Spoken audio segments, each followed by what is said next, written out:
Hi friends, ఈరోజు మనం భీమా movie review చూద్దాం.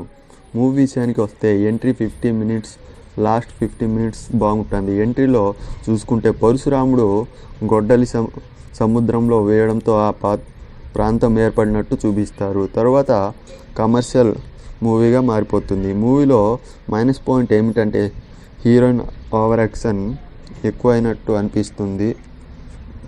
మూవీలో అయితే విలన్ వీక్గా చేసినట్టు అనిపిస్తుంది. మూవీలో అయితే ఎలివేషన్, విఎఫ్ఎక్స్ పర్ఫెక్ట్గా సెట్ చేశారు.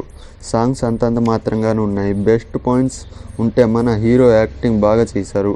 రామభీమ క్యారెక్టర్ గోపిచంద్ గారు వన్ మ్యాన్ షో అని చెప్పవచ్చు. గుండె నిండిపోయింది అనే డైలాగ్ వింటుంటే నాకు నిజం మూవీ గుర్తుకొచ్చింది. మూవీలో ఫైట్ సీన్స్ విషయానికి వస్తే నాకు బోయపాటి శ్రీను గారు గుర్తుకొచ్చారు. అఖండ మూవీ లాగా గాల్లో ఎగిరిపోయే సీన్స్ ఉంటాయి. నాకు అయితే మహాభారతంలో పరశురాముడి క్యారెక్టర్, రామాయణంలో సంజీవిని పర్వతం, వన్ సీన్ వన్ క్యారెక్టర్ ఒకే మూవీలో చూసి ఆశ్చర్యపోయాను. ఓవరాల్గా మూవీ విషయానికి వస్తే ఫ్యామిలీ ఆడియన్స్ చూడవచ్చు. ఒకటి బోర్ అనే ఫీలింగ్ రాకుండా మేనేజ్ చేశారు. మన ఛానల్ నచ్చితే సబ్స్క్రైబ్ చేయొచ్చు కదా.